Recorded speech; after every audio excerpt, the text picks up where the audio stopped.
All right. So we have ecology. We started with the smallest level, right? So the organismal level. So organisms make populations, which make communities, which make up ecosystems. Okay, so that's how we kind of went through, I mean, that's how you learn ecology, okay? So 51 was individual organisms. All right, ultimate and proximate.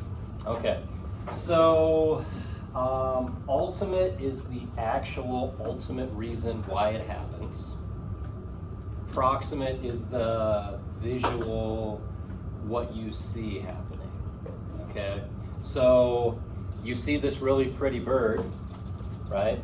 And it's to attract females. That's the proximate, but ultimately, what is his goal? To reproduce, to pass his genes on, so then his legacy lives on, genetic legacy lives on. Got it? Okay, so that's the difference between ultimate and proximate. Ultimate is the ultimate. That's easy to remember, right? Ultimate and proximate. Okay. Pheromones, chemical signals to attract or warn, right? So think of, I mean, we've all seen a cat in heat, right? That cat, she walks around, her tail is straight up, right? She's walking around, giving off pheromones. Yeah, doing all kinds of weird stuff. That's a pheromone. Okay. Can you start pheromone? Like the first. Okay. Pheromones are chemicals that animals give off to attract or warn, to like stay away. You know, it can work either way. Okay, but that's what pheromones are. Okay. We don't really produce pheromones as far as we know, so what do guys do to Work out. yeah, they'll or freshmen they'll axe. That kind of stuff.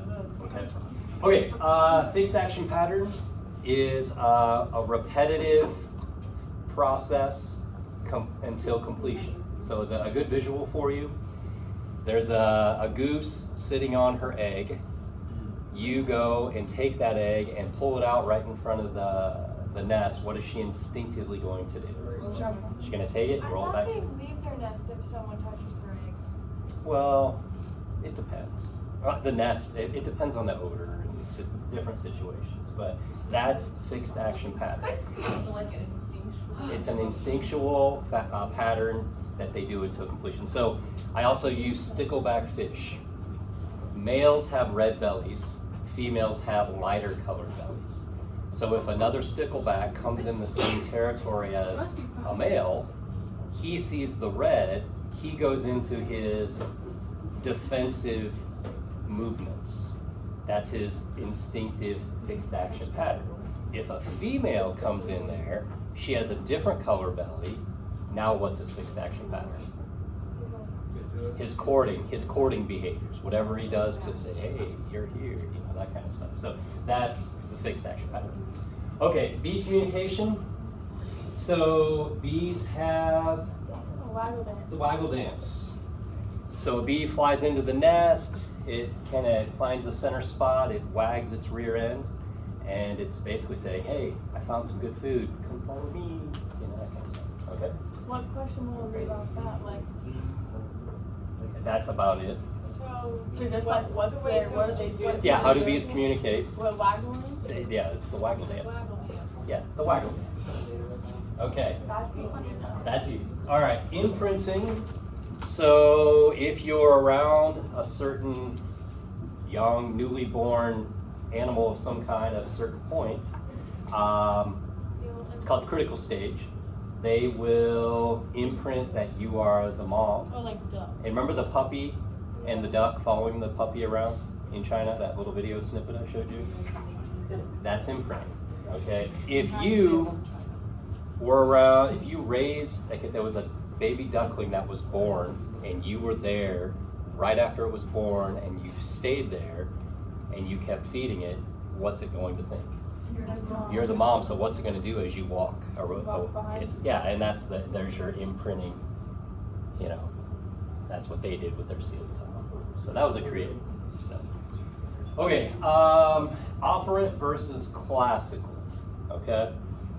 So operant is, the key with operant is trial and error. Okay? So there's two ways to look at trial and error. There can be a punishment involved or a reward involved. Okay? So if you're a little kid and let's say you have an abusive parent, we'll do the abusive parent situation. Every time you reach for the cookie jar, you get slapped in the hand. Okay? And it just constantly happens. What do you know not to do? Don't touch the cookie jar. Don't touch the cookie jar. You know, that's operant conditioning, right? Another one could be, we could have the positive reinforcement, right? Every time you do something, you taught the dog to roll over, it kind of rolled over. So what do you give it? A treat. A treat. And then a few days later, it's better at it. What do you continue to do? Treat, treat, treat. That's operant conditioning. Is that the thing with the mouse that got shocked? Yes, that was the mouse that got shocked one, right? Classical conditioning is there's some kind of stimulus that triggers a behavior, right? So when we had dogs, we have a treat jar, and if you just lift the lid, it kind of makes a little ceramic jingle, and they would hear that. What do? They'd run to it, right? When we had a cat, when I was in high school, if I'd get out the catnip, it would hear that sound, and it would come running, because it's like, ooh, I'm gonna get some catnip, you know? Yeah, you ever fed a cat catnip? It's pretty funny, yeah. So, but that, when the bell rings, what do? We have been classically conditioned. Right, okay.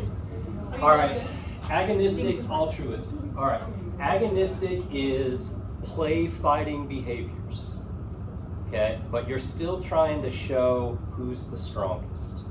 A good example, especially with freshman guys, for some reason, some of them like to arm wrestle each other. And they're not fighting each other, but what are they trying to show? Dominance. Dominance. Who's the stronger? You know, that kind of stuff.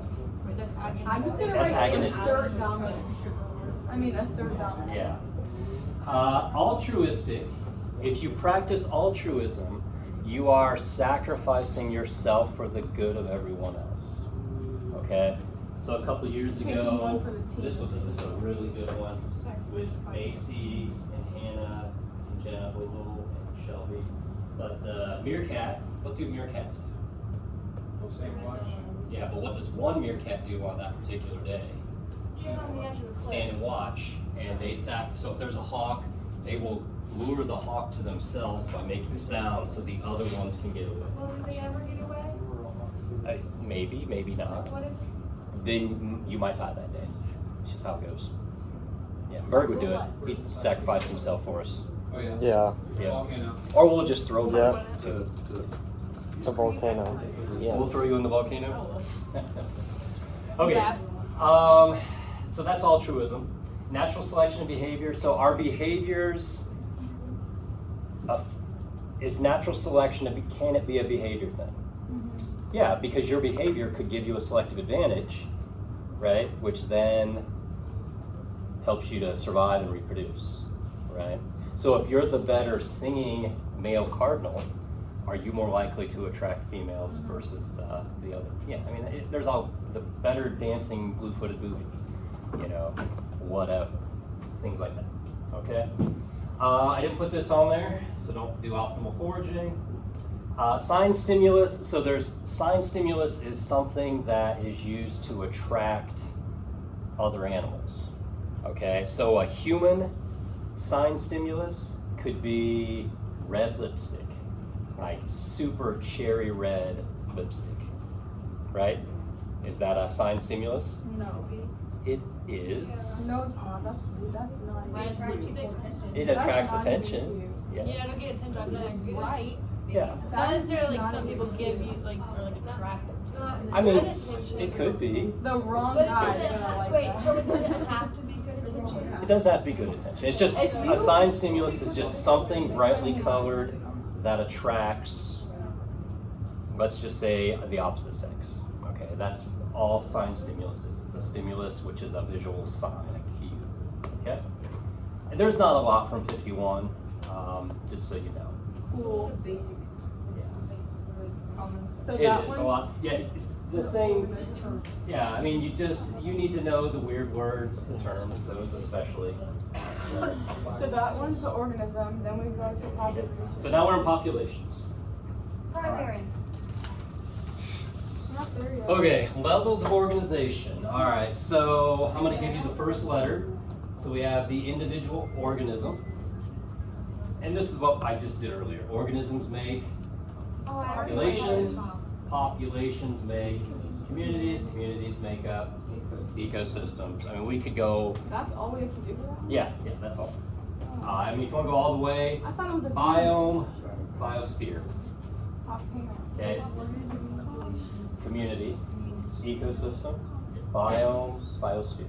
Are you gonna just ask us about those four then? Something in that What order they context. go in? Okay. Wait, This year I didn't do mountain effect, so we're gonna skip mountain effect. Some years I've used certain things, some years I don't. Okay, so now we get into the rest of this chapter. Biotic and abiotic, super easy. Biotic are what kind of factors? Living factors, right. So if there's competition, meaning there's a larger deer population, that is a biotic factor, right? What if there's a drought?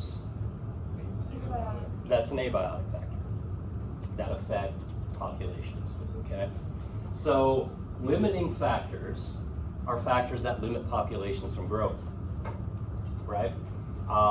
And so they can be dense, well, I don't want to get too much into it. We're just going to say right now we'll say limiting factors, they limit populations, which include biotic and abiotic factors, okay? Characteristics of major biomes, okay? So this one, it's the major biomes, okay? So if we do rainforest, what would be something that's definitely high precipitation, constantly hot, year round, okay? Rainforest. Okay. Desert. Okay.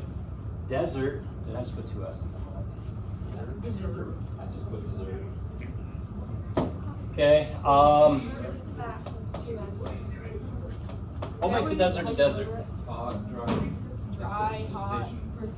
Yeah, it's the precipitation, because there are cold deserts and hot deserts. But a desert is a desert because of very little precipitation. That's all. Okay? Tundra. The key to the tundra is its permanently frozen soil, called permafrost. What is it? Permafrost, tundra. A lot of carryover. Okay, and then the last one is temperate forest. That's us. Now I could list a bunch of these biomes, but these are the only four. This is us. So anything that's temperate has how many seasons? 4. 4 seasons. We get a taste of everything in Indiana. Okay, good old Indiana. What kind of trees do we have? Mason. We have deciduous trees. I would spell that. DECID IOUS. UOUS? IOUS. IOUS? No, Okay, it's wait, you say that on again, US. deciduous, wait, It what? said Jewels. Yes, this is. UOUS. Okay. Deciduous trees, what happens to them in the fall? Yeah, that's it. Yeah. Okay. Okay, I didn't put turnover in there. Actually, you know what? Good for you guys. Don't have to know those two. No, what? Turnover and. Turnover in marine zones. Okay. Yesterday I talked about eutrophic. Or a couple days ago. I think it was yesterday. What's eutrophic?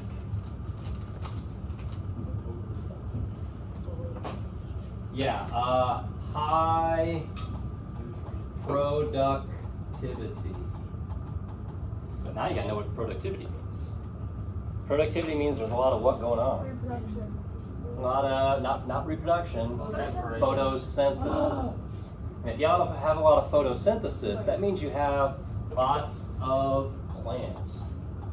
That's eutrophic. That's eutrophic. So if you have a lake that's eutrophic, there's tons of seaweed, plants, lily pads, algae, all that stuff are in a eutrophic lake. There's like bigger ponds. It ponds around here in the summer especially. So what about the other one? So oligotrophic there's very few plants, and it's So the opposite. it's basically the opposite. I mean, very few plants. It's a Low clear lake, productivity? right? So if you look at lakes around here, they're eutrophic lakes. They're murky. And there's lots of plants. If you go out west and look at a mountain lake, you ever seen a mountain lake? Yeah. Yeah, Crystal clear. crystal clear. Rocks. Not a lot of plant life. Okay. So low productivity. Yeah, low productivity.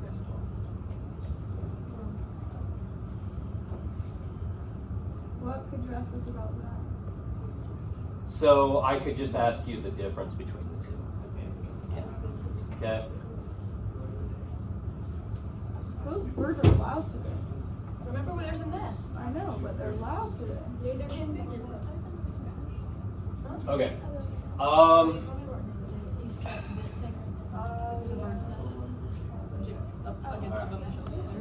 So, and I didn't put climatograph this year either. So scratch out climatograph. Hang on, I gotta scratch it. Yep. So why did you not put anything? I didn't cover climatographs with you, so I didn't put it on the test this year. I was confused when I saw that over the weekend. I Yeah, was because like, if you're like, well, I don't remember talking about climatograps. Right. Okay. Now we're in 53. Okay. So population ecology is studying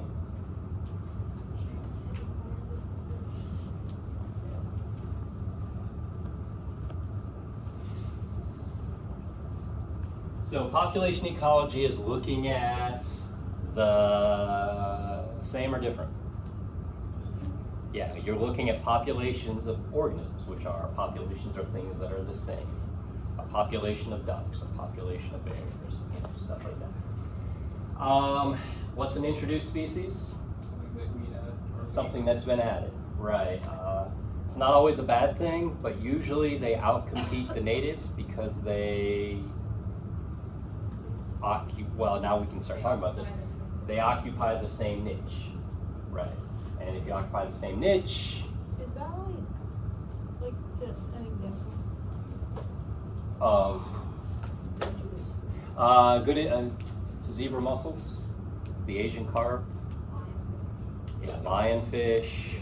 So something that's been That introduced, squirrel in Ireland. the gray squirrel in Ireland instead of the Scottish squirrel, right? Okay, density. What is density? How much is something? How much is in? Yes, number per area. Right? So if I give you a random number, I say there's 8 deer in an area of 10 square meters, tell me the density. Could you do the math? 8 deer per 10 square. 8 divided by 0.8. 10, right? And it's just a simple division problem. Okay? So Right, so I'm pointing that out to you because you're going to have to calculate density. Wait, so How many per how? How many per area? per area? So per meaning divided by. Okay, so good on that one? All right, 3 types of dispersion. Clumps, random, uniform. Huh. Yeah, charger. Okay, No, sorry. so let's kind of break these down. He does. Out of the 3, what's the most common? Good charger. Clumps, right? Because they're protected. Random is exactly as it is, it's just random. Uniform, they're spaced evenly like this. The reason for uniform is it forms territories. Okay, so if you're a bear, you have your territory. Bears are very isolated animals. If another bear comes in this bear's territory, they're gonna fight, right? So, yeah. So that's uniform. Got it? Okay, exponential and logistic. Okay, so exponential looks like a what? J. Exponential. J. All populations grow exponentially, but what happens over time?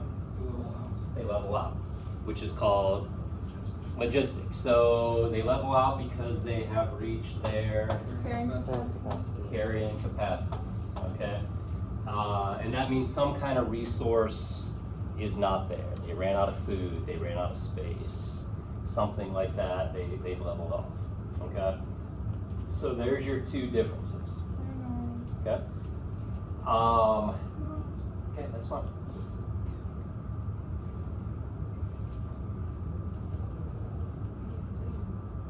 Equations. So you're never gonna have to memorize the equations. Remember we did the growth rate stuff? Okay, so you might have a couple random growth problems. So I'm gonna give you the equation sheet. The equation's on there. You just gotta be able to plug in the numbers the right way. Okay? I mean, that's all. You don't have to memorize the equations. Okay? So if we wanna know population growth, right? I'm just gonna give you a few examples. If you have 10 births and 8 deaths, how do I figure out the growth rate? 10 minus 8, okay? If I want to know per capita growth rate, it's usually out of a certain number, okay? So if there are 10 births per 1,000 and 8 deaths per 1,000, what am I going to have to do with 10 and 8? Divide both of those into each other and get the two decimal numbers. Then, what do? You subtract. Wait, so do it. So per capita, so what's 10 divided by 100? 1,000 and you said the answer. 100. You said 10 divided by 1,000, Point sorry. one. 0.1? Is it 0.01 or 0.1? 0.1. 0.01, okay. So this is 0.01, right? This would be 0.008. There's your per capita growth rate. You have to divide them into each other first, and then you subtract. That's the only difference. So you have growth rate, and you have per capita growth rate. Per capita is just out of how many, and typically it's always out of 1,000. It just is. That's just the kind of the standard value that's used. Okay. 10 is the 0.01 is growth rate and 0.00 is death rate. Yes. Yeah. Yep. If you have to calculate logistic growth, and again, you have the equation, rate times population, K minus N over K. You remember doing that? So this is the growth rate right here, Rn. Because and it tells you all this on here, but N is the size of the population, R is the rate. K is this value right here, carrying capacity. That's K. So you're going to be given those numbers in the story problem. You just got to plug them in. Okay, and the good thing it's multiple choice. So if you don't get the right answer, you're not going to see it. So then you're like, okay, I just picked the one closest to what I got. R is the rate, and this is the growth rate. So it's the rate times the population. Wait, what's N? N is the number. Like if there's a population of, like if our growth rate, after subtracting those, I'm just going to make up a number. Let's say our growth rate is 0.4, and N is a population of 4,000. What is my rate? Well, it's going to be 0.4 times 4,000. You're going to be given that. You're going to be given K. It'll say carrying capacity is, I don't know, 5,000. And N is this number right here. So this is N. The population? This is R. Yeah, it's the population split. It's the same thing. Okay? So K is carrying capacity, N is the number, R is the rate. Okay? And it says that on here with the equation. You just got to use the numbers the right way. Got it? And I didn't put like a bazillion problems on it. I put like 3 or 4. So, because that's How many questions are there? the whole test, Yeah. 54. Yep. Okay, good on those? All right, K and R. K is care. K is care. Give me an example of a K selected organism. Koala. Kangaroo, mammals, Yeah. humans, elephants. There's a lot of parental care, so do they have a lot of offspring? No. They don't need to because they take care of them, right?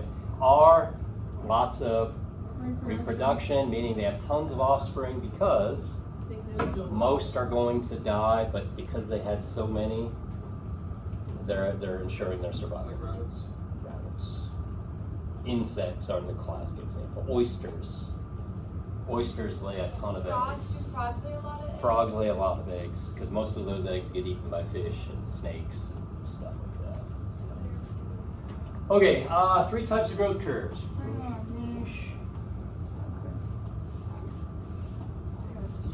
Remember that? So there's a ceiling tile. Just survivors.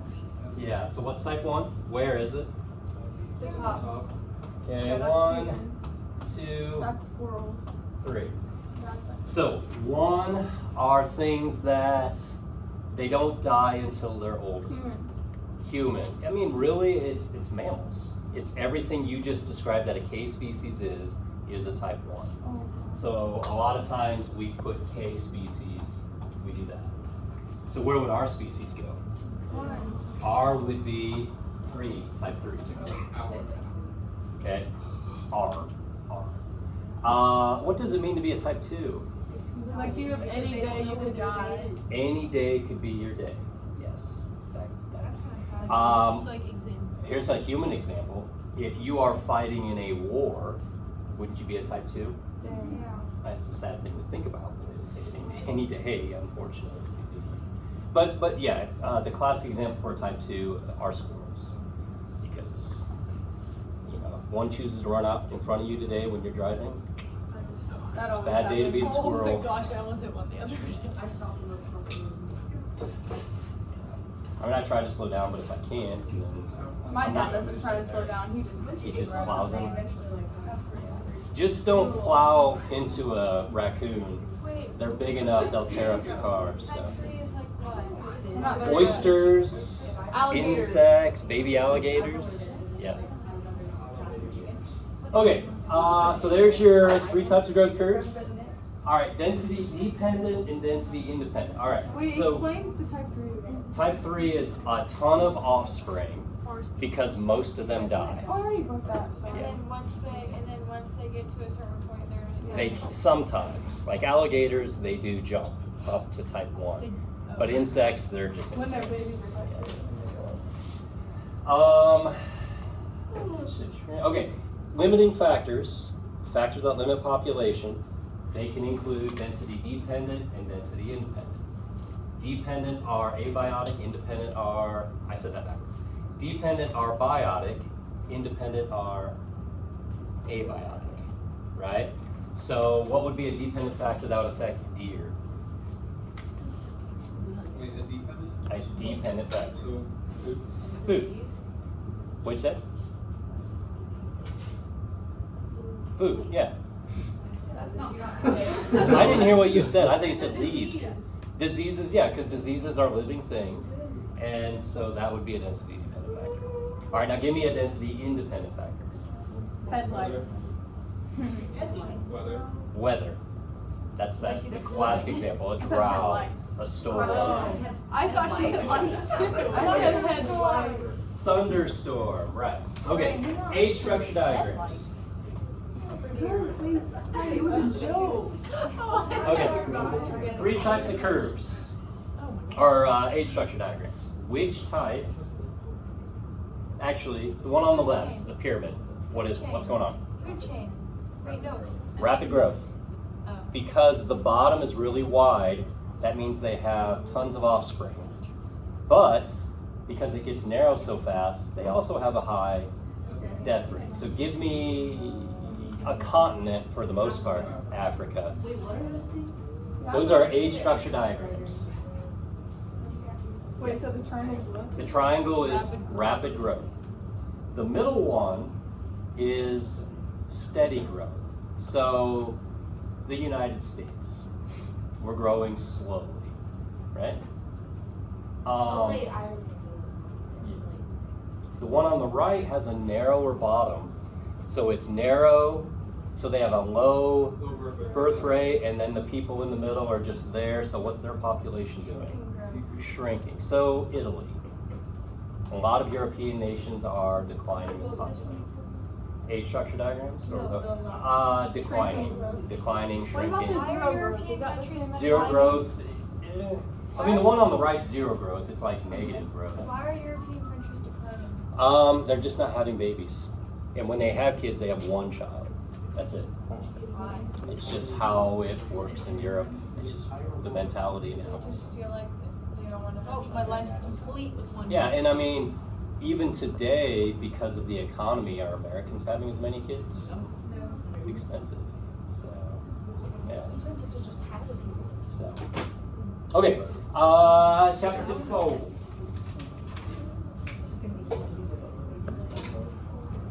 Okay, 54. Okay, I gotta go a little faster. Niche, you ready? Niche is what it does. It's its occupation, right? So the niche of a squirrel, they live in trees, they bury the nuts, they dig up the nuts. That's a squirrel, right? Competitive exclusion, now let's keep on the squirrel theme, right? The red Scottish squirrels and the gray squirrels. The gray squirrels were introduced to Scotland. And what's going on? compete for the same niche. Yeah, because they occupy the same niches, so they're competing for the food. The gray squirrels are a little bit bigger, so they are bullying the red squirrels, and their populations are going down. So, that's how it goes. Sad. So kill the gray squirrels, save the red squirrels. Or just transport them to a different country. Transport them to Iceland, and they'll just die. Okay, so competitive exclusion, no two organisms can occupy the same niche at the same time, right? One will always outcompete the other. It is not like a Disney cartoon, right? The tiger and bear don't live together, right? With a pig, right? Is that why? Like even with dogs, Yeah. like they, what is it called? I don't know what it's called. Okay. So the way to work around competitive exclusion is partitioning your resources, spreading them out. So if you're a lizard that lives in the tree, certain species can live where in a tree? The bottom, and then there could be other species that live higher up. There's even birds that work that way. Some birds live at the top of the tree, some birds live in the middle of the tree, so now they're not competing for the same resources. Got it? That's partition. Because you know what a partition is, right? Okay, now we get into the, we can go through this kind of quickly. Cryptic, give me one word to describe it. Camouflage. Cryptic, camo. Aposematic, you're a poser. You stand out. You're colorful, okay? So dart frogs, poison dart frogs, are posers because they are brightly colored. They're saying, I dare you to eat. It'll be the last time you do, kind of thing. Okay? And then we have Batesian versus Mullerian. All right, Batesian, use the word bait because you look like a snake, but you're actually a little larval worm. Okay? But because you look like the snake, the bird is less likely to eat you. You're bait, but hopefully you don't get eaten. Get it? Okay, the viceroy butterfly and the monarch. You look exactly the same, and birds don't know the difference, so they're not going to eat you. Right? Wait, what? So, Batesian is an edible posing as a non-edible? Yes. And then Mullerian is... Now, I'm already doing Mullerian. Mullerian, two not edible things look like each other. Okay? So, I had two types of wasps. They look exactly alike, but they're two types of wasps. They're both dangerous. Because they're different species of wasps. They look alike, but they're different species. Like, to a human, you could figure out that they're different. but to some other animal in nature, they probably couldn't figure that out. Kind of like a viceroy and a monarch. We could kind of figure it out, but another bird's not So going they're both non-edible. to. They're both not And they're animals. posing. Wait, what's? They're both basically threatening and dangerous. Yeah. Okay. All right, good on those? Okay, symbiosis. These are super easy because you've learned them a bazillion times. Mutualism, they both benefit. Positive, positive.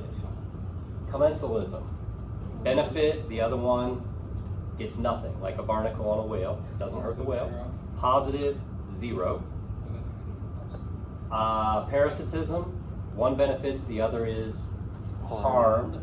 Positive, Negative. negative. Okay. What if it was predator prey? Negative, negative. Now that's competition. That's sorry. competition. What's predator prey? Positive, negative. Positive, negative, right? You're going to eat the prey. You're the predator. You're benefiting. The rabbit dies. What's an example for predator prey for parasitism? Parasitism would be a tick on a dog or something. Tapeworm in a human. Tapeworm in a human. Okay. Okay. Keystone species. Salmon, beavers, sea otters. Okay, so I gave you the animals. What's the deal? They keep the food chain They keep the food alive. chain, yeah. Yeah, and if they go extinct, what happens to the entire, everything else that relies on it indirectly in some way dies. That's why it's a keystone, right? All right, island biogeography.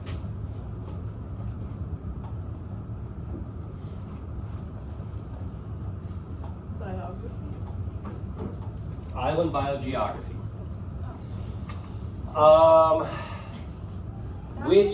Which two islands would have the largest immigration rate moving in? 1 and 2. 1 and 2. Which would have the highest extinction rate? 4. Which could hold the most animals and have the greatest biodiversity? 1. It's very, very, very common sense, right? No? All right, so if you're this animal, okay, and you have a bunch of little babies, okay, and they want to go and live somewhere other than here, what is the best? They're gonna travel to 2 or 1. Closer is always better because it's safer. You can get there. Easier to get to. But then when you look at the two that are closest, which one are you going to 1. have more food and resources? Yeah. So 1 is like the ultimate place to be. Okay. That's my little guy. Right. So I guess the analogy, this would be like spring break. You want to go to a nice warm Florida environment. Okay. This one. Michigan. Yeah. Okay. And then of course, no one's going to go to North Dakota. Okay, I've never heard that one. No one's going to go to Cleveland, Ohio. So although the Rock and Roll Hall of Fame's in Cleveland, Ohio. I don't want to get shot, so. Yeah, Cedar Point, even though it's closed on. Yeah, it wasn't. Okay, that's island biogeography. And then we have primary and secondary. Okay, primary, bare rock. You start out with pioneer species, right? Remember that? Pioneer species. And what's the final stable stage? Life. Climax. Right? So like a forest. Pioneer species, lichen and bacteria, they break down the rocks so then the small grasses can grow. And then over time you get enough nutrients. Climax. Secondary, are you creating soil? No. No, secondary, there's a disturbance. Right? Not like the volcano thing. Well, Forest volcano fire. would be Forest primary. fire. A forest fire. That's a good one for secondary. Okay? You're not creating soil, it's just some disaster. All right, real quick, because we're running out of time. Trophic levels are levels. Those are trophic levels, right? What's at the bottom? PP, PC, S, C, T, C. You get it? Oh, PP. PP, primary producer. Primary consumer, that's a P by the way. Primary consumer, secondary consumer, tertiary consumer. Okay? Oh, I did One more time. Primary consumer, secondary consumer, tertiary. Okay. And then at the bottom is primary producer. All right. Where do decomposers do what to any of these things? Break them down, recycle. All right. Energy loss, and you're going to have one of these. If you have 1,000 joules of energy in primary producer, how much is here? 100, 10, what? What's the rule? 10% rule. Okay. That's what I mean by that part. That should be easy.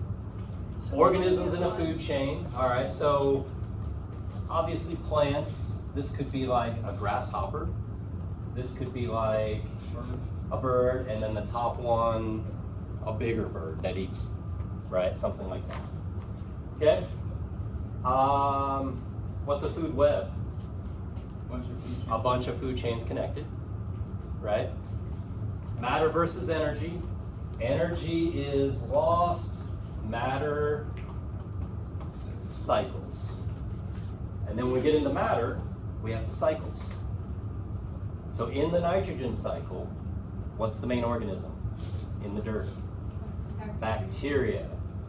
Fix the nitrogen into compounds called nitrates and nitrites. So you go from ammonia to nitrates and nitrites.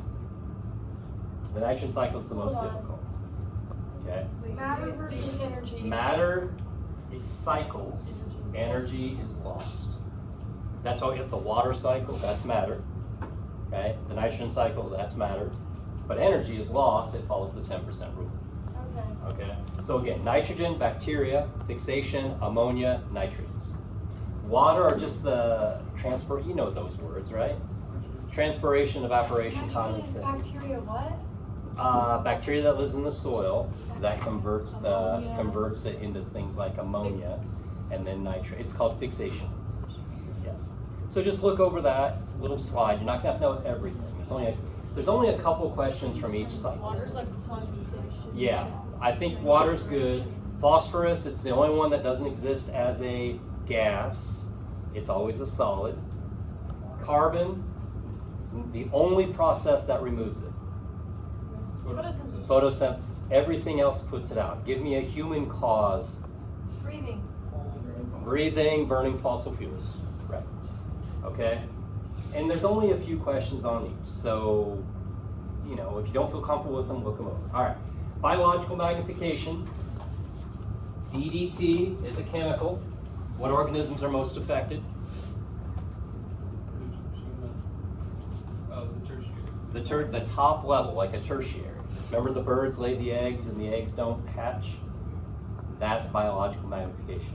Mercury is another example, so don't eat the fish out of Lake Erie. Remember that story? Gary, Indiana, murders, steel mill. Okay. Ozone layer, what's it protects us from?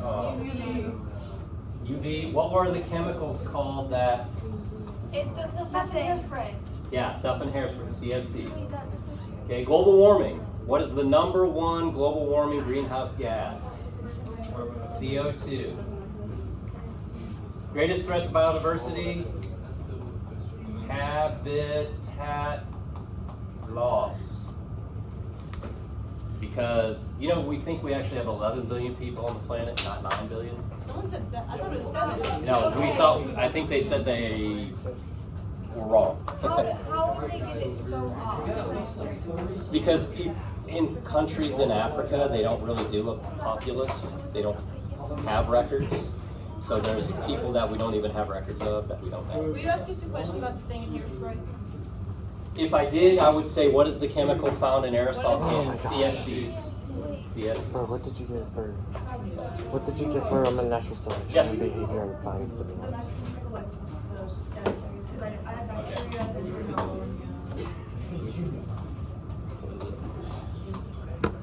So we have N2 gas.